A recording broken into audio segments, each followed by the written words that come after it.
আমাদের ভাইয়ের শুধু চোখ উপড়ানো হয়েছে, আর আল্লাহ তার আরশে আজিম থেকে প্রতিশোধ নিয়ে টুকরা টুকরা করে তার এখন গোশত মাংস টুকরোগুলো কুকুরে খাচ্ছে বলে পত্রিকায় প্রকাশিত হচ্ছে। আমাদের সোহানের মা সেদিন কেঁদেছে, আজকে তাদের মেয়েরা রাস্তায় কাঁদছে আর বলছে আমাদের পুরা শরীর দরকার নাই, এক টুকরো মাংস হলেও চলবে। ফাআলুল লিমা ইউরিদ। আউযু বিল্লাহি মিনাশ শাইতানির রাজিম। বিসমিল্লাহির রহমানির রহিম। আসসালামু আলাইকুম ওয়া রাহমাতুল্লাহি ওয়া বারাকাতুহু। আলহামদুলিল্লাহ ওয়াসসালাতু ওয়াসসালামু আলা রাসূলিল্লাহ ওয়া আলা আলিহি ওয়া সাহবিহি আজমাইন। ইল্লা বিতিগা ওয়াজহি রাব্বিহিল আ'লা ওয়া লা সাওফা ইয়ারদা। সাদাকাল্লাহুল আযীম ওয়া সাদাকা রাসূলুহুন নবিয়ুল কারীম ওয়া নাহনু আলা যালিকা মিনাশ শাহিদিন ওয়া শাকিরিন।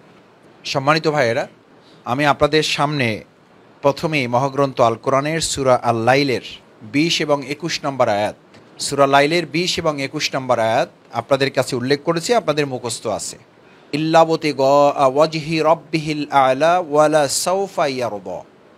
আল্লাহ তাআলা এটা বলার উদ্দেশ্য হচ্ছে, ইমানদার হিসাবে প্রত্যেক মানুষের সমস্ত কাজের মূল টার্গেট হচ্ছে, সমস্ত কাজের মূল লক্ষ্য হচ্ছে আল্লাহর সন্তুষ্টি অর্জন। যখন আপনি আল্লাহর সন্তুষ্টি অর্জনের জন্য ওই কাজটি করবেন, তখন ওই কাজটি আর কোনো কাজে পরিণত থাকে না, ওটা ইবাদত হয়ে যায়। সুতরাং আমরা এখন ট্রেনিং প্রোগ্রামের মধ্যে আছি নাকি এবাদতে আছি? এবাদতে আছি। তো এবাদতের শর্ত হচ্ছে কি? এবাদতের শর্ত হচ্ছে মনোযোগটাকে পরিপূর্ণভাবে সেখানে সম্পৃক্ত করা। আমি আশা করব যে আপনারা সে মনোনিবেশ করার জন্য নিজেদেরকে ইতিমধ্যেই প্রস্তুত করেছেন। ইবাদতের আরেকটা শর্ত হচ্ছে ইখলাস, খুলুসিয়াত, নিষ্ঠা, ইখলাসুলিল্লাহ। অবস্থাটা, মনের দৃঢ়তাটা তৈরি করার জন্য বলছি। আপনার পরিকল্পনাটা তো চূড়ান্ত না ভাই। আপনি যে আল্লাহ সন্তুষ্টির জন্য কাজ করবেন, তিনি এটা ঠিক করে দেবেন। ওমা তাশাউনা ইল্লা আইয়াশা আল্লাহ। আপনি কি পরিকল্পনা করবেন এটা শেষ কথা না। শেষ কথা হচ্ছে আল্লাহ তাআলা আপনার জন্য যা পরিকল্পনা করে রেখেছেন ওটাই কি হবে? বাস্তবায়ন হবে। এই জন্য প্রিয়নবী মুহাম্মদুর রাসূলুল্লাহ সাল্লাল্লাহু আলাইহি ওয়াসাল্লামকে বলা হয়েছে ইল্লা আইয়াশা আল্লাহ। আল্লাহর ইচ্ছা ব্যতীত কোনো কথা তুমি বললে ওটা বাস্তবায়ন হবে না, সুতরাং এটা তুমি বলবা। তো মুহাম্মদুর রাসূলুল্লাহ সাল্লাল্লাহু আলাইহি ওয়াসাল্লাম এত পরিকল্পনাবিদ, এত কিছু যোগ্যতা আল্লাহ তাকে দিয়েছেন, উনি যদি এটা না বললে হয় যে আল্লাহর ইচ্ছা ছাড়া কিছুই হবে না, তাহলে আমার আপনার জন্য কেন আমি নিশ্চিত হয়ে গেলাম যে 18 কোটি মানুষ যদি এদেশে নির্বাচন করেও তাও আমি আব্দুর রহিম আব্দুল জব্বার আমাকে দিয়ে এই কাজ হবে বলে আমি মনে করি না। ইখলাস লিল্লাহর জায়গার মূল টার্গেটটা হচ্ছে আপনি আপনার নির্ধারক নন, কর্মবিধায়ক নন। কর্মবিধায়ক হচ্ছে ইমানদারের জন্য কে? কদারাল্লাহু ওয়া মা শাআ ফাআলা। তিনি যা নির্ধারণ করেছেন এবং যা ইচ্ছা করবেন তাই হবে। এবার সূরা নজমের 2টা আয়াত লেখেন, 22 থেকে 27 পর্যন্ত 2টা আয়াত লেখেন। 2টা আয়াত আমরা আলোচনা টার্গেট। আল্লাহ তাআলা বলেন, আলাইসা লিল ইনসান ইল্লা মা সাআ। আমরা যারা ট্রেনিং নিচ্ছি আমরা সবাই এখানে ছাত্র, আমাদের এটা মাথায় ভালোভাবে ধারণ করতে হবে, ভালোভাবে ধারণ করতে হবে। আল্লাহ তাআলা বলেন, ওয়া আলাইসা লিল ইনসান ইল্লা মা সাআ। আপনার জন্য এমন কিছুই হবে না যার জন্য বান্দা কি না করবে, চেষ্টা না করবে। এমন কিছুই হবে না যার জন্য সে চেষ্টা করবে না। আচ্ছা, এই কথার উপরে থাকেন। এরপরে আল্লাহ তাআলা আবার বলেন, আমলিল ইনসানি মা তামান্না। মানুষ কেন মনে করে যে সে যা চাইবে তাই হয়ে যাবে? এই 2টা আয়াতের সামঞ্জস্যতা আমাকে একটু আপনারা বুঝাই দেন। যেখানে আল্লাহ বলছেন মানুষ চেষ্টা না করলে কিছুই হবে না, আবার ওই আল্লাহ তাআলাই বলছেন, ওখানেই কাছাকাছি আয়াতে বলছেন আমলিল ইনসানি মা তামান্না। মানুষ চেষ্টা করবে আর ভাববে সে যা চাইবে তাই হবে। তার মানে বোঝা যায় যে যা চাইবে তাই হবে না, আবার চেষ্টা না করলে তাকে কিছুই দেওয়া হবে না। মাঝখানের সূত্রটা কি? মাঝখানের বান্দার থিওরিটা কি, পলিসিটা কি, আমার কাজটা কি? আমি তার গোলাম হিসাবে, আমি তার বান্দা হিসাবে আমার ভূমিকাটা কি হবে? আমি কি প্রক্রিয়াটা মেনটেন করবো? আল্লাহ রাসূল সাল্লাল্লাহু আলাইহি সাল্লাম সেই সুন্নাহটা আমাদের জন্য কি শিখিয়ে দিয়ে গেছেন? যে সুন্নাহটা আমরা পালন করব সেই সুন্নাহটা 3 ভাগে বিভক্ত। প্রথম কথা হচ্ছে ইউ ক্যান মেক ডিসিশন।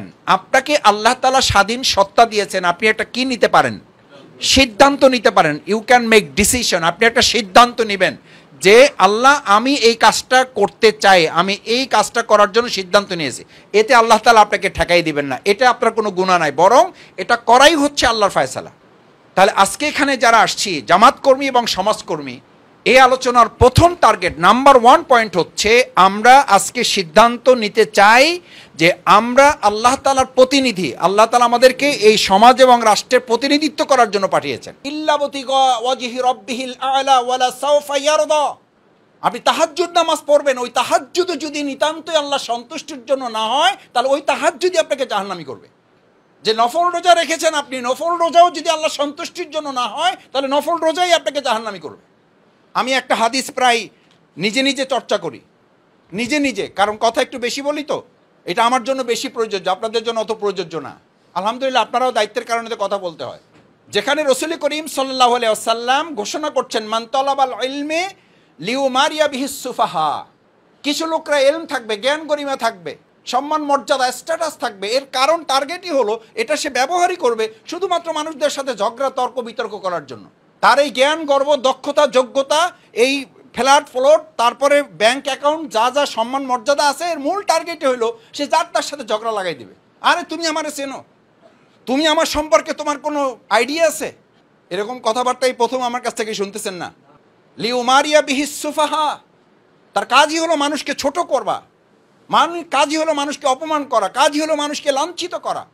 এরপরে দ্বিতীয় বলা হলো আউলি উবাহিয়া বিহিল ওলামা, এ লোকের আর একটা বড় কাজ হচ্ছে সে শুধুমাত্র এই কথা বলে বেড়াবে যে জনসাধারণের মধ্যে তার দৃষ্টি আকর্ষণ করার জন্য।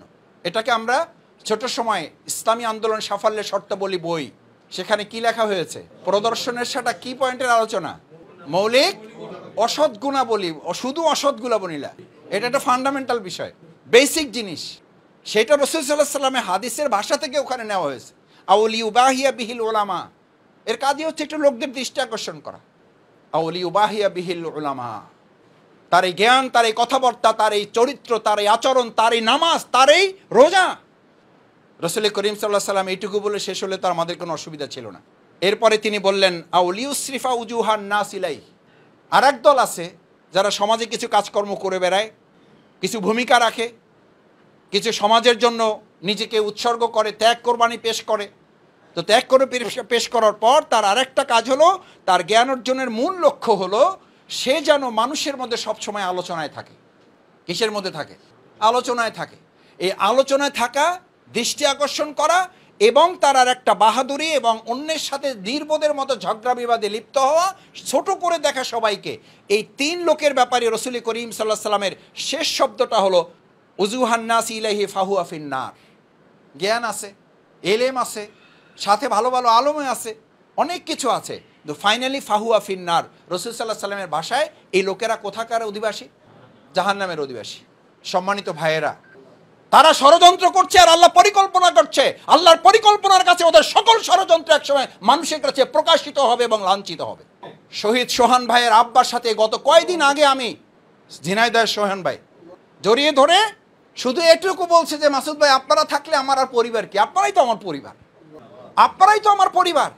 আমরা কেউ ভবিষ্যৎ বক্তা নই, এটি আমাদের বৈশিষ্ট্য নয়, এই দায়িত্ব আমাদেরকে আল্লাহ দেন নাই। আমি ওই দিন সাথে একটা কথা বলেছিলাম, শ্রদ্ধেয় ভাইজান, বয়স কাছাকাছি তো, কিছু বড় হবে, বেশি বড় হবে না, কারণ ওনার ছেলে যাকে শহীদ সোহান হত্যা করা হয়েছে মাত্র 16 বছর, এত ছোট্ট একটা শিশু, যার মা আফসোস করে বলেছিল আমার ছেলেটাকে যদি তোরা গুলি করে মেরেই ফেলবি তাহলে তোর চোখটা উপরালি কেন? কেন তার চোখটা উপরালি? এই আমাদের সোহানদের যারা চোখ উপড়িয়ে শহীদ করে যারা সমাজকর্তা, সমাজকর্মী হিসেবে জনপ্রতিনিধিত্বের দায়িত্ব পালন করেছেন, আজকে তাদের ব্যাপারে জামাতের কথা বলতে হয় না, পত্রিকায় মিডিয়ায় আসছে, সন্দেহ করা হচ্ছে হয় চোরাকারবারির সাথে লিপ্ত, না হয় হুন্ডি ব্যবসার সাথে লিপ্ত, না হয় স্বর্ণ চালানের সাথে লিপ্ত। এই সমাজকর্মী দিয়ে বাংলাদেশ পরিচালিত হচ্ছে বলেই বাংলাদেশের আজকে এই দুরবস্থা। এখান থেকে বাংলাদেশ জামাত ইসলামী, জামাত কর্মী এবং সমাজকর্মীর সমন্বয় করে এই জাতিকে উদ্ধার করার দায়িত্ব আমাদেরকে গ্রহণ করতে হবে। আমি সোহান ভাইয়ের বাবাকে সেদিন শুধু এতটুকু বলেছিলাম, ভাইজান অপেক্ষা করুন, ইন্নাহু হুয়া ইউবদি ওয়া ইউঈদ ওয়া হুয়াল গফুরুল ওয়াদুদ যুল আরশিল মাজিদ ফাআলুল লিমা ইউরিদ।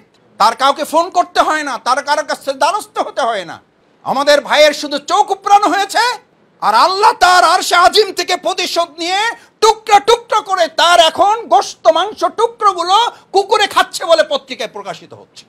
আমাদের সোহানের মা সেদিন কেঁদেছে, আজকে তাদের মেয়েরা রাস্তায় কাঁদছে আর বলছে আমাদের পুরা শরীর দরকার নাই, এক টুকরো মাংস হলেও চলবে। ফাআলুল লিমা ইউরিদ। যারা প্রশাসনের সর্বোচ্চ ক্ষমতায় থেকে আমাদের ভাইদেরকে গুলি করে হত্যা করেছেন, আমাদের ব্যাংক দখল করেছেন, আমাদের হাসপাতাল দখল করেছেন, আমাদের ইউনিভার্সিটি দখল করেছেন, আমাদের কলেজ দখল করেছেন। অপেক্ষায় থাকুন, শুধু তো মাত্র ক্রোক করা হয়েছে, শুধু তো জব্দ করার নির্দেশ দেওয়া হয়েছে। মিনিমাম যদি এদেশের বিচার ব্যবস্থার সামান্যটুকু বেঁচে থাকে, শুধু মানে জব্দ এবং ক্রোক করার মধ্যেই শেষ হবে না, আপনাদেরকেও জনগণের কাঠগড়ায় দাঁড়িয়ে চূড়ান্ত বিচারের মুখোমুখি আপনাদেরকে হতে হবে। কারণ সমাজকর্মীর নামে আপনারা মানুষের প্রতি কি করেছেন? জুলুম করেছেন, শোষণ করেছেন, অন্যায় করেছেন, অত্যাচার করেছেন, অবিচার করেছেন, কত লোককে গুলি করে অন্যায়ভাবে খুন করেছেন, তার কোনো হিসাব আপনার হয়তো নিজেরও জানা নাই। দেখেন আমরা কে কত কথা বলেছি, ওবায়দুল কাদের সাহেবের ভালো কথা তো টুকটাক খুঁজে পাওয়া একেবারেই যায় না, তো এর মধ্যে 2-4টা কথা ভালো ভালো মাঝে মধ্যে বলেন। তো অনেকে মজা করে আপনি বলেন যে উনি ওই সময় কি খায়, ওই যে ফুরুটিকা খায় আর কি। তো পত্রিকায় দেখি কার্টুন আসে, আমি পত্রিকার কার্টুন থেকেই বলছি যে উনি আজকে খুব ব্যর্থহীন কণ্ঠে বলেছেন, সেনাপ্রধান হন আর পুলিশের প্রধান হন, যে প্রধানই হন না কেন, অন্যায় করলে, অবিচার করলে সরকার তাকে কি দেবে না? প্রশ্রয় দেবে না। আর আমি বলি, সরকার নিজেই যদি অন্যায় করে, আপনার প্রশ্রয়ের তো কেউ নাই, আপনি আরেকজনের প্রশ্রয় দেবেন কোথা থেকে? সম্মানিত ভাইয়েরা, ওয়াকমুর বিল উরুফ ভালো করে খেয়াল করে এটা লেখেন। সমাজকর্মীর উদার মানসিকতা, ক্ষমাপরায়ণতা তার মূল গুণ। ক্ষমা, এটা আল্লাহ নির্দেশ দিয়েছেন, যিনি কর্মী হবেন তার প্রথম ক্ষমার গুণ থাকতে হবে।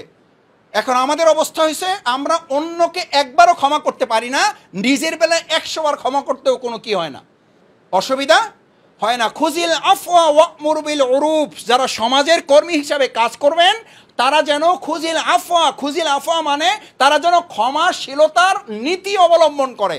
শুধু ক্ষমা একবার করবেন না, নীতিটাই হবে আপনার ক্ষমার নীতি। দেখি পারা যাবে একটু? দেখি ইনশাল্লাহ পারবেন? ইনশাল্লাহ ইনশাল্লাহ।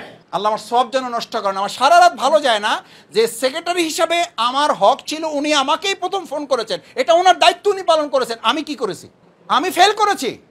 আমার মাঝখানে যে অসুস্থতা ছিল, ডাক্তারের 1 নম্বর পরামর্শ হলো আপনি যে টাইমটুকু ঘুমাবেন আপনি ফোন বন্ধ করে নিরিবিলি ঘুমাবেন, ডিপ স্লিপ আপনার 1 নম্বর ওষুধ। তা আমি বললাম কি বললেন এইটা মানে কি করতে হবে? এটা সরি আল্লাহ মাফ করুন, আমি আমার নিজের গল্প শোনার জন্য বলছি না।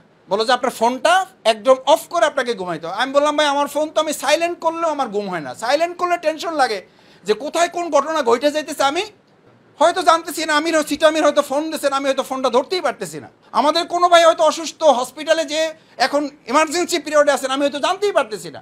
ওইটা হলে তো আমাকে 2টা না 3টা না, আপনার ইঞ্জেকশন দিয়ে আমাকে ঘুম পাড়াইতে পারবেন না। বলছে তাহলে সাইলেন্ট করে, তাহলে ফোন ওপেন রেখে ঘুমান। আমি আপনাকে বলছি কেন, এটা রসুল করিম সাল্লাল্লাহু আলাইহি সাল্লামের সুন্নাহ। লেখেন একটা আয়াত, সূরা কাহাফের 6 নম্বর আয়াত। কয় নম্বর আয়াত? সমাজকর্মীর এই পেরেশানি যদি না থাকে, মোবাইল যখন আমরা প্রথম কিনি তখন আমাদের ছাত্র সংগঠনের কেন্দ্রীয় সভাপতি যিনি ছিলেন উনি বলেছিলেন ছাত্র শিবিরে যে দায়িত্বশীল ফোন সাইলেন্ট করে ঘুমাবে তিনি যেন ফোন ব্যবহার না করেন। কেন্দ্রীয় সভাপতি দায়িত্বশীল সমাবেশে ডিরেকশন দিয়েছেন, নোট করে নিয়েছি আমরা। কেন্দ্রীয় সভাপতির 12টা পয়েন্টের মধ্যে একটা পয়েন্ট, ফোন যদি ব্যবহার করেন সাইলেন্ট করে রাতে ঘুমাবেন যারা, তারা ফোন ব্যবহার করবেন না, বলবেন যে আমার কোনো ফোন নাম্বার নাই। আর যদি ফোন থাকে তাহলে কি ফোন থাকবে? জীবিত থাকবে, ওটা লাইভ থাকবে, আপনাকে যে কোনো সময়ে যেন যে কেউ। দিস ইজ জামাত কর্মী মানে সমাজকর্মী। লোক মারা গেছে রাত 3টায়, আপনি খবর পাইছেন 10টায়, এরপরে মেসেজ দিচ্ছেন 12টায়, এরপরে সবাই ইন্নালিল্লাহ লিখতেছে, ততক্ষণে ওনার জানাজা দাফন এবং মানে দোয়া কালাম শেষ। এরপরে যাই আপনি হাজির হয়েছেন যে আসলে আমি তো টাইম টু টাইম খোঁজ খবর রাখছি, আলহামদুলিল্লাহ, আল্লাহ তাআলা ওনাকে জান্নাতবাসী করুন। তো ও মানে ডানে বামে তাকায়, আপনার দিকে তো তাকায় না। কেন তাকাবে আপনার দিকে? কারণ তার যেই মুহূর্তটা তার সঙ্গ দেওয়ার দরকার ছিল সেই মুহূর্তটা তো আপনি তার কাছে গিয়ে পৌঁছতে পারেন না। সেই মুহূর্তে যে পৌঁছেছে এইটা আপনারা অন্যভাবে নেন না। ওই মুহূর্তে যে পৌঁছেছে সে তো ক্লাবে ছিল, সেই ক্লাবে হয়তো মদ খাইতেছিল, ফোনটা দেওয়ার সাথে সাথে সে রিসিভ করছে, বলছে যে চাচা আপনি কিছু মনে করেন না, আমি আসতেছি এখনই। আপনার ভাই মানে তো আমারই ভাই, আপনার ভাই তো মারা যায় না, তো আমার ভাই মারা গেছে। ওই লোক ভোটে দাঁড়ালে ভোট ওরে দেবে না আমারে দিবে। জামাত কর্মী মানে এইটা তো খুজিল আফওয়া ওয়া'মুর বিল উরুফ। আপনি যে অবস্থায় আছেন ওই অবস্থায় দায়িত্ব পালন করার জন্য নিজেকে প্রস্তুত রাখতে পারাটা হচ্ছে আল্লাহ তাআলার নির্দেশ। কত নম্বর আয়াত বলছি? কোন সূরার? কাহাফ। সূরা কাহাফের 6 নম্বর আয়াত কে বলতে পারবেন? এটা বলেন একজন। ফালাআল্লাকা বাখিউন নাফসাকা আলা আসারিহিম ইন লাম ইউমিনু বিহাযাল হাদিসি আসাফা। আপনাদেরকে পেরেশান করাই যায় না, পেরেশান করা যায় না। আর আল্লাহর রাসূল সাল্লাল্লাহু আলাইহি সাল্লাম তার রিসালাতের, তার খেলাফতের, তার এই সমাজের কর্মীগিরির দায়িত্ব পালন করতে এত পেরেশান হয়ে গেল যে আল্লাহ বললেন যে আপনি যেই পরিমাণ পেরেশান হয়েছেন আপনার তো পেরান যায় যায় অবস্থা, আপনি একটু থামেন। ফালাআল্লাকা বাখিউন নাফসাকা আলা আসারিহিম ইন লাম ইউমিনু বিহাযাল হাদিসি আসাফা। আপনার তো জান বাইরেই যাবে এরকম করলে। তাও আল্লাহ তাআলা তাকে এটা মনে করাই দিলেন, আপনার প্রাণ তো ওষ্ঠাগত প্রায়, আপনি আপনার জাতির নিয়ে যেভাবে পেরেশান। আলহামদুলিল্লাহ, আলহামদুলিল্লাহ। আমিরে জামাত তখনও জীবিত এবং তিনি গ্রেপ্তার হয়ে কেবল গিয়েছেন। শহীদ নিজামী ভাই কার কাছ থেকে শুনেছেন যে মাঝে মধ্যে আমার একটু মাথা ব্যথা করে, আমি রাতে ঘুমাতে একটু কম পারি? আমিরে জামাতের ওয়াইফ তখন ফোন করে আমাকে শুধু জিজ্ঞেস করলেন, তোমার তো ঘুমাইতে হবে, কাজ করতে হলে তোমার ঘুমাইতে হবে, এত টেনশন, তুমি একা সব টেনশন করে তো কুলাইতে পারবা না, তো ঘুমাবার আগে তুমি একটু গরম দুধ খেয়ে ঘুমাবা, আশা করি তোমার ঘুমটা এখন থেকে ভালো হবে। আলহামদুলিল্লাহ, আমি এখনও চেষ্টা করি যদি দুধ থাকে তো বাড়িতে একটু এক কাপ হইলেও দুধ খাই আমি ঘুমানোর চেষ্টা করি। আলহামদুলিল্লাহ, আল্লাহ ঘুমের মধ্যে বরকত দান করে। আমি মনে হয় যে আলহামদুলিল্লাহ আমাদের জন্য তো ওহি আগে নাজিল হয়ে আছে, কিন্তু এই যে আমার একজন সামান্য দায়িত্বশীলা, আমার অভিভাবিকা, এই যে আমার পেরেশানিটাকে তিনি ধারণ করেছেন, আল্লাহ তাআলা এইটুকু কবুল করলে হয়তো এর বিনিময়ে আল্লাহ আমাকে জান্নাত দিতে পারেন। আলহামদুলিল্লাহ, আমরা আমাদের দায়িত্বশীলদের জন্য দোয়া করি। পেরেশানিটা রাসূল করিম সাল্লাল্লাহু আলাইহি সাল্লামের ছিল এইরকম যে আল্লাহ তাআলা তাকে থামিয়ে দিতে হলো। কয়টা পয়েন্ট বলতেছিলাম? 3টা। কয়টা বলছি? 1 নম্বর কি বলছি? সিদ্ধান্ত, you can make decision. 2 number you can make plan. আপনি এটা কি নেবেন? পরিকল্পনা নেবেন, কোনো কথাবার্তা নাই যে ভাই সংগঠন আমাকে দায়িত্ব দিয়েছে আর কোনো কথা শুনতে চাই না, আমি এই সিদ্ধান্ত বাস্তবায়ন করবো ইনশাল্লাহ। সেটার জন্য আমার একটা প্ল্যান আছে। কি প্ল্যান আছে? প্ল্যানটা 4টা। কয়টা? ক খ গ দিয়ে একটু লেখেন। 4টে প্ল্যান। নাম্বার 1, ত্যাগ কোরবানির মানসিকতা পোষণ করবেন। আপনি মানুষের জন্য করেন, মানুষ আপনার জন্য করবে, কিন্তু করাটা শুরু আগে তার থেকে না আপনার থেকে।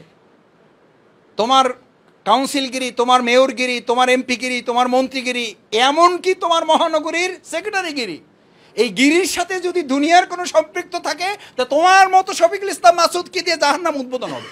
উদ্বোধনী অনুষ্ঠানের মেহমান হবে শফিকুল ইসলাম মাসুদ, আল্লাহ আমাদের মাফ করুন। আবু হুরায়রা রাদিয়াল্লাহু তাআলা কত হাদিস বর্ণনা করেছেন? কম না বেশি? তার মধ্যে একটা হাদিস বর্ণনা করতে গিয়ে কয়বার বেহুশ হয়েছেন? কেউ বলেন 3 বার, কেউ বলেন 4 বার। একবার বেহুশ হন, রাসূল সাল্লাল্লাহু আলাইহি সাল্লাম মাথাটা উঠাই আবার হাঁটুর উপর রাখেন, আবার বেহুশ হন, আবার মাথাটা উঠাই হাঁটুর উপর রাখেন, নাড়াচাড়া দেন, কি হয়েছে তোমার, কি হয়েছে তোমার? রাসূল করিম সাল্লাল্লাহু আলাইহি সাল্লামকে বললেন, ইয়া রাসূলুল্লাহ, আপনার কোশ্চেনের জবাবে আমি যখন জানতে চাইলাম মান হুয়া, আপনি যে জাহান্নামের খবর, মেরাজের রাতে আপনি যে জাহান্নাম ভরপুর দেখে এসছেন মহিলা এবং পুরুষ দিয়ে, 1000 জনে 999 জন কোথায় যাবে, এই খবর যখন আপনি দিলেন তখন জাহান্নামের যে চিত্র দেখেছেন সেখানে আপনি কাদেরকে দেখেছেন? হু আর দেম, তারা কারা? আমি যখন আপনার কাছে জানতে চাইলাম আপনি তখন আমি ভাবছিলাম বলবেন অহুয়া কাফের, ওহুয়া মুনাফিক, ওহুয়া মুশরিক, ওহুয়া জালেম, ওহুয়া ফাসিক, ওহুয়া মুরতাদ। আপনি এর কোনোটাই বললেন না, বরং আপনি উল্টা বললেন ওহুয়া আলেম, ওহুয়া আলেম। সেজন্য ভাইয়েরা, সামগ্রিক কাজের মধ্যে রব্বাকুম, এই যে আপনি রুকু করবেন, সিজদা করবেন, গোলামি করবেন, কার করবেন? সমস্ত কিছুর উদ্দেশ্য হচ্ছে বাংলাদেশ জামাত ইসলামী সেটার জন্য আপনাকে নির্ধারিত করে। জামাতের আলাদা কোনো টার্গেট নেই, টার্গেট হচ্ছে এটা, আপনি আল্লাহর গোলামি করবেন। দেখেন, তারপরের কথাটা হচ্ছে আপনার জন্য সমাজ কর্মী, আগেরগুলো হলো আপনি জামাত কর্মী, পরেরটা কি কর্মী? রব্বাকুম অফআলুল খয়র, অফআলুল খয়র। এবার তুমি সমাজকর্মী হিসেবে নিজের পরিচয় পেশ করো। আগে জামাত কর্মী, আল্লাহর কর্মী, আল্লাহর গোলামি, আল্লাহর দাস, এই পরিচয় তুমি দিয়ে ফেলছো। এখন অফআলুল খয়র, এবার তুমি সমাজকর্মী হিসাবে নিজেকে পেশ করো। তো সমাজকর্মী হিসাবে নিজেকে পেশ করার এই টার্গেট জামাত যে নির্ধারণ করেছে, আপনার পরিচয় যে নির্ধারণ করেছে, এটা কি জামাতের পলিসি নাকি আল্লাহর পলিসি? আল্লাহ তাআলা নির্দেশ দিয়েছেন এবার, ইয়া আইয়ুহাল্লাযীনা আমানু, যদি ঈমানদার হও রুকু করো, সিজদা করো, আমার দাসত্ব করো। এরপরে অফআলুল খয়র, সমাজের কল্যাণে নিজেকে নিবেদিত করো, লাআল্লাকুম তুফলিহুন, কারণ এটাই তোমার সফলতার মাপকাঠি। আমার ভাইয়েরা, 2 নাম্বার হলো আপনি এই যে একটা প্ল্যান নিলেন, পরিকল্পনার গুরুত্বপূর্ণ অংশ হচ্ছে সমাজের দুরবস্থা বা সমাজের সংকটটা চিহ্নিত করে যে কোনো সময় তা দূরীকরণে আপনাকে ভূমিকা রাখতে হবে, অর্থাৎ সমস্যা সমাধানে আপনাকে ভূমিকা রাখতে হবে। সম্মানিত ভাইয়েরা, বাংলাদেশ জামাত ইসলামী 4 দফা কর্মসূচির প্রত্যেকটা দফায় আপনার জন্য কোরআন এবং সুন্নাহ ভিত্তিক প্রণীত। কোনো একটাকে পালন করবেন, কোনো একটাকে পালন করবেন না। আমি এই 4 দফাকে সামনে রেখে বলছি না, আল্লাহর নীতিমালাকে সামনে রেখে বলছি। আফাতুমিনুনা বিবাদিল কিতাবি ওয়া তাকফুরুনা বিবাদ। আপনি কোরআনের একাংশ মানবেন আর একাংশ মানবেন না, তাহলে আজকে থেকেই দোয়া করা বাদ দিয়ে দেন। এখন আপনারা দাঁড়াইতে বললে দাঁড়াই থাকবো, আর যদি বসতে বলেন, কারণ আমরা দাঁড়াবার যোগ্যতা আলহামদুলিল্লাহ অর্জন করেছি জামাতের মাধ্যমে, আর তার চেয়েও ট্রেনিং আগে নিয়েছি কিসের, বসার। পারা যাবে ইনশাল্লাহ। আল্লাহ আমাদের কবুল করুন। এই সমাজ রাষ্ট্র পরিবর্তনে যে বইটা আছে ইসলামী আন্দোলনের নৈতিক ভিত্তি, আপনি দেশের সব মানুষকে মোত্তাকি বানাইলেন, কিন্তু ওই বাসের মতো বাসের ড্রাইভারটা শুধু মদখোর দিলেন, আর ওখানকার 48 জন জনশক্তি তাহাজ্জুদের উপর আছে, তসবিহ তাহলিলের উপর আছে। বাসে উঠছেন, আপনি সিদ্ধান্ত নিয়ে যাবেন কোথায়, চট্টগ্রাম, আর হে তো মাতাল অবস্থায় আছে। হে বলেছে যে চালানোই বড় কথা, চলাটাই বড় কথা, চলতেছে এর উপরে থাকেন, শুধু দেখেন যে এটা রাস্তার মধ্যে আছে কিনা। উদ্দেশ্য সফল না ব্যর্থ? ব্যর্থ। আজকে আপনারা আমরা সবাই সেই ব্যর্থতায় পর্যবসিত। ওই স্টিয়ারিংটা চেঞ্জ করতে না পারলে আমাদের এই আমলও আল্লাহর কাছে ওরকম ব্যর্থতায় পর্যবসিত হবে, সেই জাতির মতো যেই জাতিকে ধ্বংস করার জন্য বললো যাও অমুক জনপদকে কি করে দাও, উল্টাই দাও। সেই জনপদে আমলওয়ালা লোক তো ছিল না। আরে আমলওয়ালা লোক আমল করতে করতে চোখের পানিতে তাদের এখানে গা হয়ে গেছে, আমল করতে করতে পাথরের উপরে নামাজ পড়তে পড়তে পা এবং হাতের চিহ্ন পড়ে গেছে, এবং তাদের যে ঘোড়াটা ছিল সেই ঘোড়া সম্পর্কে বলা হয় তরফাতা আইনিন, তারা একটা চোখের পলক পরিমাণও হারাম উপার্জন হালাল হারাম খাবার তারা তাদের ঘোড়া পর্যন্ত খাইতো না। সেই জাতিকে ধ্বংস করা হলো কেন বলেন? নবুয়তের আগে যখন ওনার কাছে ওহী আসে নাই, তার আগে উনি আলামিন উপাধি পেয়ে এর উপরে ভিত্তি করে কিন্তু একটা সামাজিক পরিবর্তন অলরেডি করে ফেলেছিলেন। আলামিন উপাধি পেয়ে গেছেন উনি, ওটার উপরে ওহী নাজিলের পর তিনি একটা রাষ্ট্রীয় কাঠামো দিয়েছেন কোরআনের ভিত্তিতে। আমার মন বলে যে আলামিন উপাধির এই সামাজিক ভিত্তিটা আল্লাহ তাআলা জামাত ইসলামীকে ইতিমধ্যে দিয়ে দিয়েছেন। এটিকে খালি আমাদের কর্মীরা টুকটাক সমালোচনা করলেও সাধারণ মানুষের মধ্যে আলহামদুলিল্লাহ জামাত ইসলামী সম্পর্কে এই আলামিনের যে ফ্লেভার, আমরা তো ওর কাছাকাছি যেতে পারি না, কিন্তু এই ফ্লেভারটা আল্লাহ তাআলা আমাদেরকে দিয়েছেন না দেন নাই? দিয়েছেন। আমাদের শত্রুরাও এটা স্বীকার করেন। সেই জায়গাটা আপনাকে ধারণ করতে হবে। এখানে আল্লাহ তাআলা বলেন অমিনকুম মাইয়ুরিদুল আখিরা, তোমরা চাও দুনিয়া, আর আল্লাহ দিতে চান তোমাদেরকে কি? পরকাল দিতে চান, পরকালের সফলতা আল্লাহ দিতে চান। তা আপনি সব বিজয় এখানে চান কেন? কাজ বিজয়ের জন্যই করব, কিন্তু দুটো জিনিস কিন্তু আল্লাহ তাআলা তার নিজ হেফাজতে রেখেছেন।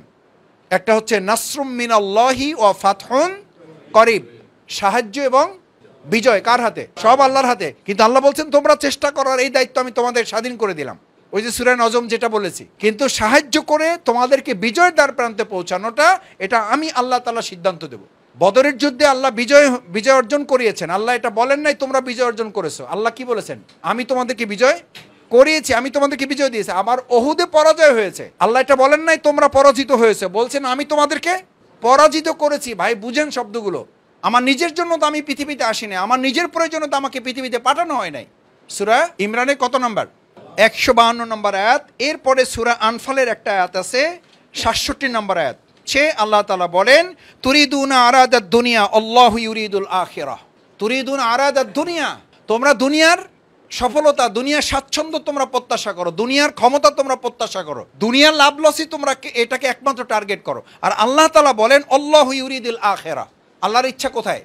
আখিরাতে। আরে ভাই ওখানকার বিজয়টাই তো আপনার চূড়ান্ত বিজয়। এখন এর অর্থ আমি আপনাকে এটা বুঝাচ্ছি না যে এখানে আমাদের বিজয়ের দরকার নাই। আমার বিজয় পরাজয় দুটোই টার্গেট যেন থাকে ওখানকার বিজয়ের সাথে কি থাকে? সম্পৃক্ত থাকে। আমি এখানে পরাজিত হলেও যদি আল্লাহ ওখানে বিজয় করে, সফল না ব্যর্থ?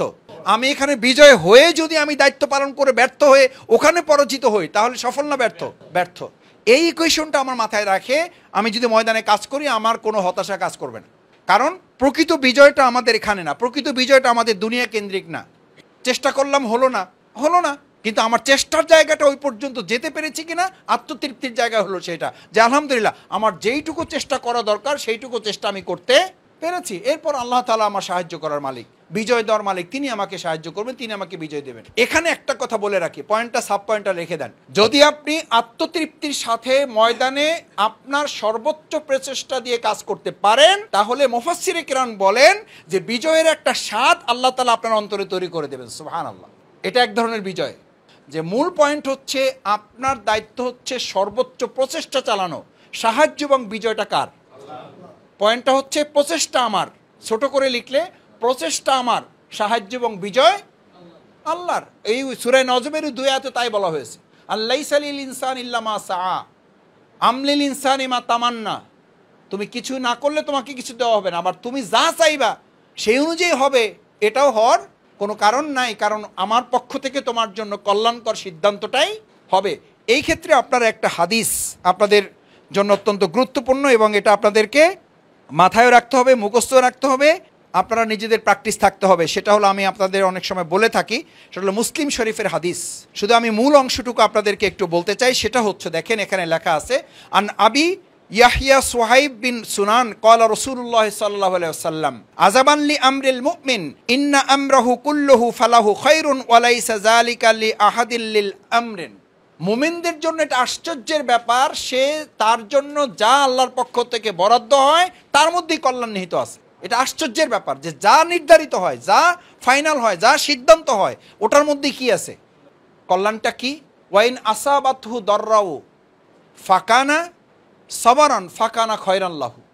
যখন তার মধ্যে কোনো বিপদ আপদ, প্রত্যাশার বাইরে কোনো কাজ হয়, ওয়াইন আসাবাতহু দররা সাবারান ফাকানা খয়রান লাহু, ওয়াইন আসাবাতহু শাররা শাকারান ফাকানা খয়রান লাহু। দুটো শব্দ, এই পুরো হাদিসের সামারিটা আপনি দুইভাবে নিয়ে যান, তাহলে আপনি বুঝবেন। একটা হচ্ছে, আমার চেষ্টা করার পর যা হয়েছে, যদি আমার প্রত্যাশার বাইরে হয় তাহলে আমি সবর করব, যদি আমার প্রত্যাশার মধ্যে হয় তাহলে আমি শুকরিয়া আদায় করব। তাহলে ইমানদারের অবস্থা কয়টা, হয় সবরিয়া না হয় শুকরিয়াতে। কোনটায় আপনার লস? সবর করবেন, ইন্নাল্লাহা মাআস সাবিরিন। শুকুর আদায় করবেন, লাইন শাকারতুম লা আযীদান্নাকুম। সুবহানাল্লাহ। ভাইয়েরা, ইসলামটাকে এভাবে এনজয় করেন। এটা শুধু আজকে রাজনৈতিক ইলেকশনের আলোচনা না, এটা সামগ্রিক জীবনেরও আলোচনা, এটা পারিবারিক জীবনেরও আলোচনা। চাকরি আছে, আলহামদুলিল্লাহ। চাকরি চলে গেছে, ইন্নালিল্লাহ এবং আলহামদুলিল্লাহ বলবেন। ইন্নালিল্লাহর সাথে মুখলিসগণ, ইসলামিক স্কলারগণ, আল্লাহর খালেস বান্দা যারা, যে কোনো ইন্নালিল্লাহর সাথে তারা সাথে কি পড়েন? আলহামদুলিল্লাহ পড়েন। সলফে সালেহিনগণ, তার সন্তান, তার স্ত্রী, তার মা বাবা মারা যান, দুঃসংবাদ শুনেছেন, পড়েন ইন্না লিল্লাহি ওয়া ইন্না ইলাইহি রাজিউন, আলহামদুলিল্লাহি রাব্বিল আলামিন। আমার এই সন্তানকে এতদিন আল্লাহ যে বাঁচিয়ে রেখেছেন, এটার জন্য আল্লাহ শুকরিয়া আদায় করি। যে সন্তানকে উনি এখন নিয়ে গেলেন, এই সন্তান যদি নাই দিতেন তাহলেই বা আমার করার কি ছিল? তা খালি ইন্না লিল্লাহ না আলহামদুলিল্লাহ। আমাদের নৈতিকতার কয় পর্যায়? ইমান, ইসলাম, তাকওয়া, ইহসান। এটা কোন পর্যায়ের? ইহসান পর্যায়ের। এই মুহসিন, ওয়াল্লাযিনা হুম মুহসিনুন। আর আল্লাহ বলেন, এই সমস্ত লোকরা হচ্ছে মুহসিন, যাদেরকে আমি ভালোবাসি। আল্লাহ যদি কাউকে ভালোবাসেন, তাহলে আল্লাহ তাআলা বলেন হাদিসে কুদসির মাধ্যমে, আমার দায়িত্ব হচ্ছে আমি আসমান আল্লাহদেরকে এই দায়িত্ব প্রদান করি যে তোমরা তাদেরকে ভালোবাসো। আসমান আল্লাহ কারা? এটুকু আপনাকে ধারণ করতে হবে যে আমি যাদের সাথে চলি, যাদের, এটাকে সাইকোলজিক্যাল পলিটিক্স, মানুষের মনোবৃত্তিটা আপনাকে ধারণ করতে হবে। সে কি চায়, সে কোনটা ভালোবাসে, কোনটা পছন্দ করে, কোনটার উপরে সে নিজেকে এখন ইস্তেকামত করে। আপনি গিয়ে দেখলেন সে টুপি পরে, দাড়ি পরে, আপনি বললেন যে এখন আসলে এই টুপি দাড়িওয়ালা লোক দিয়ে ভরে গেছে, এই টুপি দাড়িওয়ালা দিয়ে দেশে তেমন কিছু হবে না। এই তো চিন্তা করবে যে কোন লোকের পাল্লায় পড়লাম। এটা কি কথা বললেন আপনি ভাই? এটা কোনো কথার মধ্যে পড়ে?